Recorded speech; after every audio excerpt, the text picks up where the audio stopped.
Audio Jungle.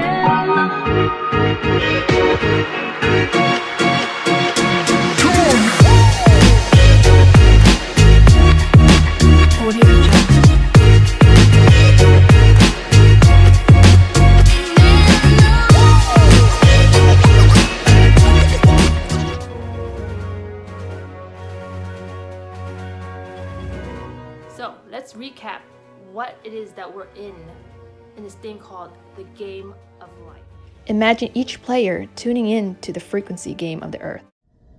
The Earth has its own frequency. Every planet has their own frequency.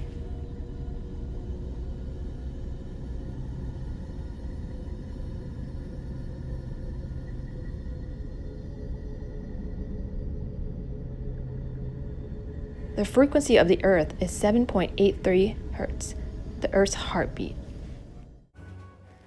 The player controlling the game and the avatar is known as your higher self.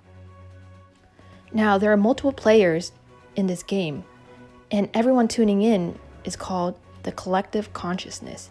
That means everyone's playing their own game. And throughout your life, you're split up into groups or tribes. These are the kind of people that will help you fulfill your mission. And throughout life, you'll find them. The player gets to choose an avatar. The avatar's name, Tammy. So Tammy, before Tammy even comes to life, Tammy has a soul contract. And in this contract, it states that Tammy has a lesson Tammy needs to learn because of all the karma Tammy has done in her previous lives. Tammy has a purpose in life. This is who Tammy's soulmate is. This is who Tammy's soul family or people that Tammy's supposed to meet throughout her life. And how you know who your soulmate and your soul family is when you talk to someone, right? You just have this feeling that, wow, do I know you somewhere? And very high chances are they are probably from your soul family. So just keep that in mind, and I'll touch more on that in one of my videos. There's this group of people, the player already knows these group of people, pretend like they're watching the TV, playing the game, and sitting with a group of friends. So that's our higher selves talking to each other and trying to move the remote control. Either we're on autopilot or we think we have free will, that we are taking our own actions, right, and not following our intuition on our gut feelings. And so we go through our life. And because the players can't interact with us, we were given a map to navigate through to find our purpose. And if you take a look, it's called the hero's journey. And every hero has to go through these 12 stages in order to reach awakening, enlightenment, however you want to call it.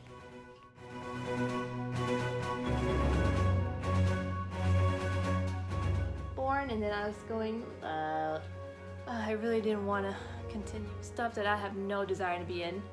Bam, freaking failed a class. I had to rethink about what I want to major in, and then got a study abroad scholarship, and then I went to study abroad. Got back on track, had a self-discovery, you could put it that way. And then after college, financial world, hate it. The more I waited, 8 years into it, very hard to leave. I got zapped with a near-death experience, and so it took 2 years for me to realize, oh gosh, what is my purpose? And then I found it. And then when I found it,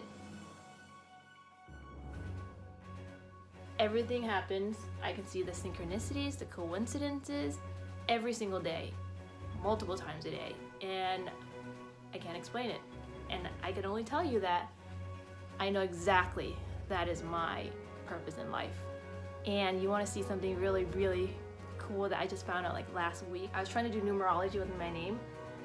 So my birth name is, Jam is in my name, and I had no idea or never even bothered of thinking any significance to my name, because my American name is Tammy, but my Vietnamese Jam, and it means crystal. How crazy is that? When I found that, I was like, wow, my birth name already named me Crystal, and now here I am, like,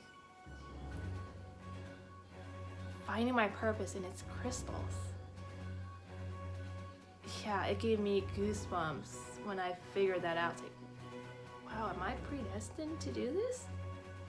So I just want to share with you that happened. It just blew me away, and that's when I realized that maybe, destiny is real. Like, we all have a contract to be here, and if we don't listen to our higher self or follow our path, we're gonna steer so far off path that if our contract before we even came here says, look, if you're not willing to learn after several times, or you're like doing more damage than good, then it's time to go. And not only that, it's gonna affect you, but it's gonna affect the people in your family.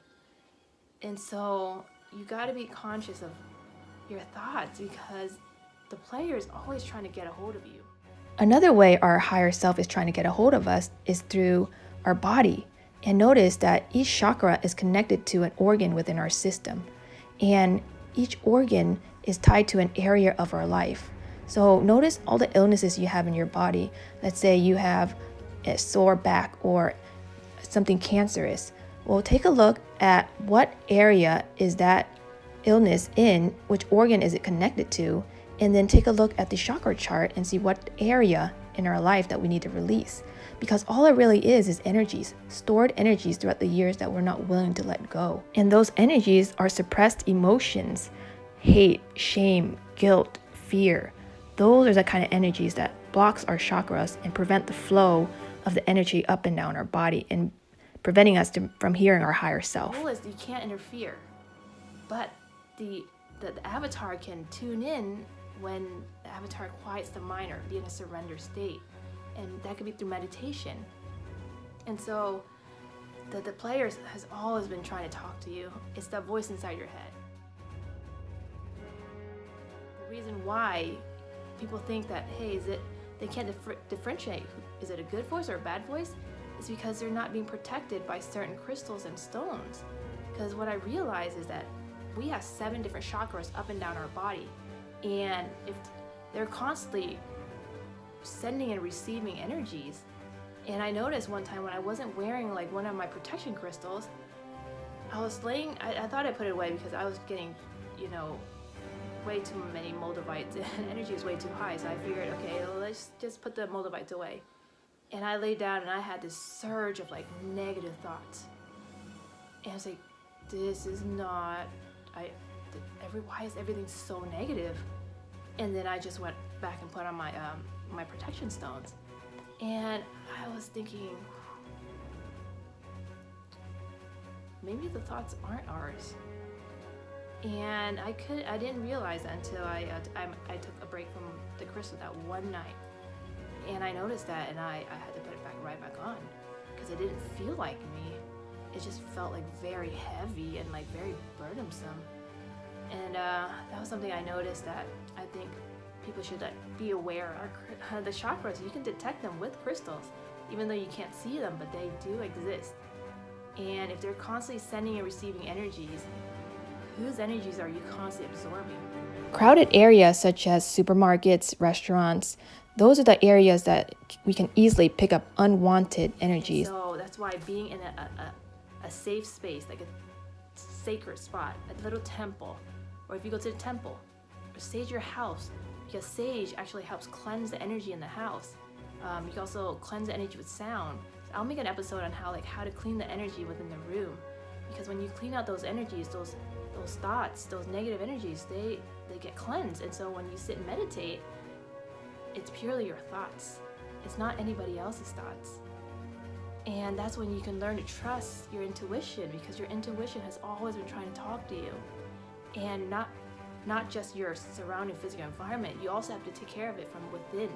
So diet is going to be very, very important. So in order to really hear your higher self, your intuition, is you have to be a clear channel.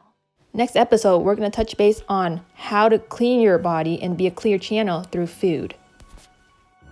That's all I have for you guys today. Don't forget to click like and subscribe. Everything we talked about today, hopefully I'll put it in the info, but my previous videos are in the info. I'll see you guys next time. Tammy Doe, signing off.